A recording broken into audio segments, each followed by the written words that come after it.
नमस्कार दोस्तों, आज एक नई अवधारणा, कुछ विशेष आग्रह पर जो है अर्थशास्त्र से संबंधित कुछ अवधारणाओं के बारे में चर्चा करना महत्वपूर्ण लगा, तो आज इससे संबंधित एक वीडियो लेकर के आए हैं। और आज के वीडियो का जो मेन टॉपिक है, प्रकरण है, वो है राष्ट्रीय आय की अवधारणा। आज हम लोग इस पर चर्चा करेंगे और चर्चा करने के बाद इससे संबंधित कुछ अवधारणाएं हैं, उस पर चर्चा करने के बाद एक एक करके हर एक अवधारणा से संबंधित पीडीएफ और उससे संबंधित वीडियो आपके समक्ष प्रस्तुत किया जाएगा। आपको टेलीग्राम चैनल पे भी भेज दिया जाएगा। तो आइए चलिए इस पे चर्चा करना शुरू करते हैं, ज़्यादा समय न लेते हुए।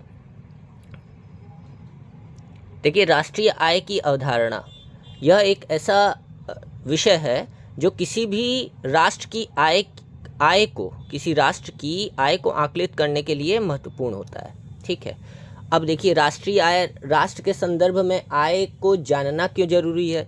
वो इसलिए ज़रूरी है ताकि उसके ग्रोथ के बारे में समझा जा सके कि कैसे कोई राष्ट्र विकास कर रहा है। ठीक है, तो इसी संदर्भ में जो है किसी भी राष्ट्र की आय को आकलित करने के लिए जो है राष्ट्रीय आय देखी जाती है। ठीक, अब किस तरीके से देखी जाती है?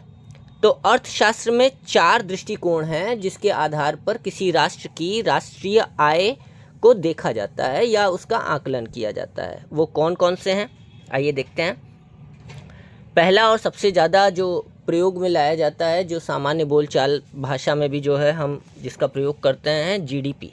ठीक है, पहला जीडीपी है, दूसरा एनडीपी है, तीसरा जीएनपी है और चौथा एनएनपी है। ठीक है, इन्हीं 4 महत्वपूर्ण बिंदुओं पर या दृष्टिकोणों पर हम चर्चा करेंगे। हमारा जो एक सीरीज़ है अर्थशास्त्र की, जो राष्ट्रीय आय की अवधारणा है, इससे संबंधित जो सीरीज हम लेकर के आएंगे वीडियो की अपनी, वो इन 4 महत्वपूर्ण दृष्टिकोणों पर ही आधारित होगी। जिसमें पहला जो वीडियो या पहली जो हमारी सीरीज़ है वो जीडीपी पर आधारित है। तो आइए चर्चा करते हैं जीडीपी पर।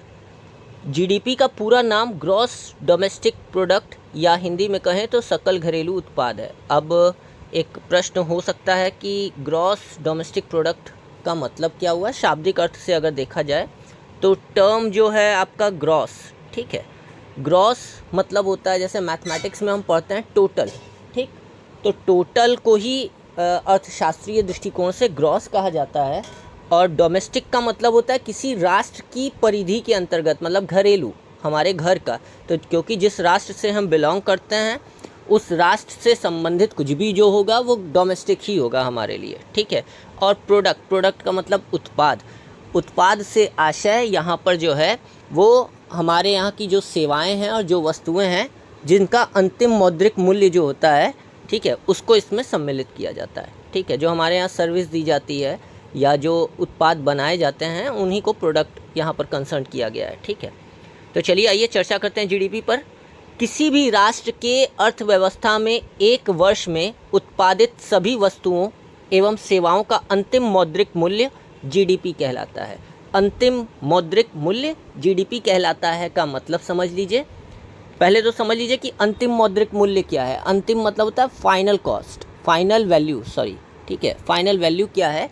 तो फाइनल वैल्यू का मतलब ये है कि अब हम उस उत्पाद या सेवा के मूल्य में कोई एडिशन नहीं कर सकते, वो अंतिम मूल्य ही रहेगा उसका। फॉर एग्जांपल, एक एग्जांपल देकर के समझाना चाहूँगा। जैसे मान लीजिए कि आटे या मैदे से बिस्कुट बनाया जाता है। ठीक है, तो उसमें चीनी लगती है, उसके बाद मैदा लगता है, प्रोसेसिंग होती है, घी तेल जो भी लगता है ऐड करते चलते हैं तो उसकी वैल्यू बढ़ती चलती है और अंतिम उत्पाद के रूप में हमें बिस्कुट मिलता है।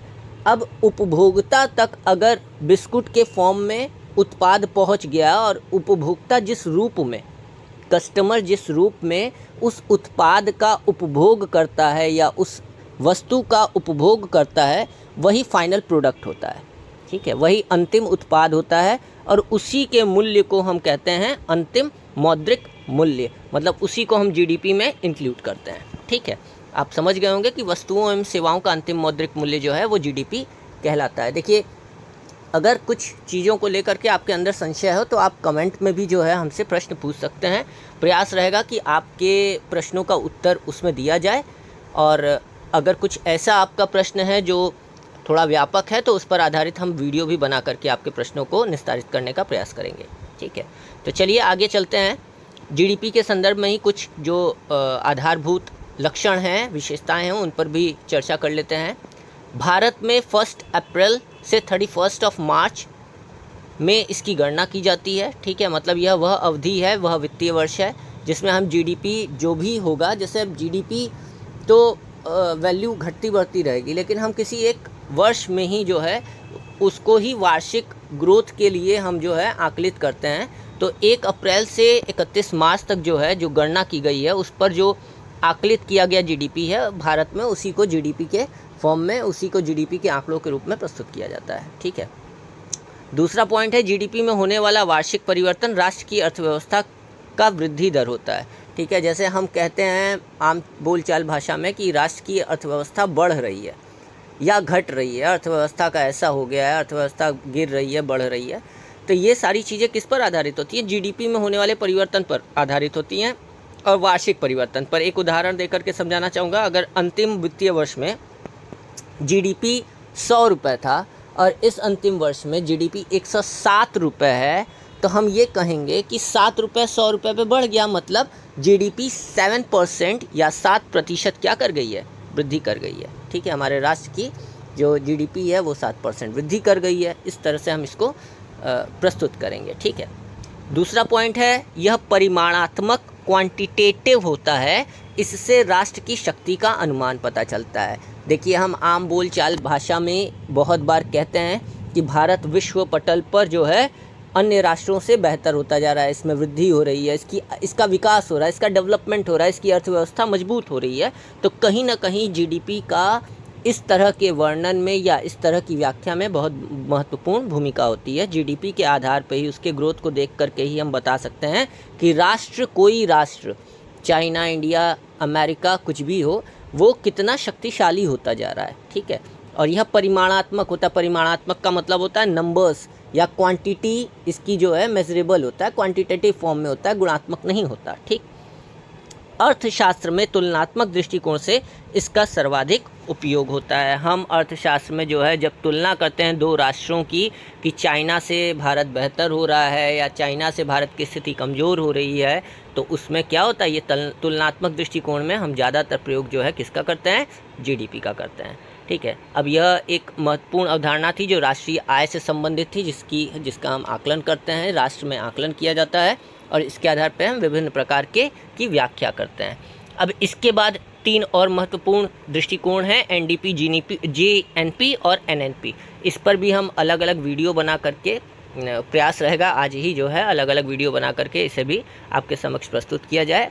आपको हमारा वीडियो कैसा लगा आप कमेंट बॉक्स में बताइए, और अगर आपको लगता है यह आपके लिए उपयोगी है, आपके मित्रों के लिए उपयोगी है, तो इसे साझा कीजिए, सब्सक्राइब कीजिए चैनल को, अपना स्नेह बरकरार रखिए। निश्चित तौर पर जो है हम साथ सीखेंगे, साथ बढ़ेंगे। इसी के साथ जय हिंद, जय भारत।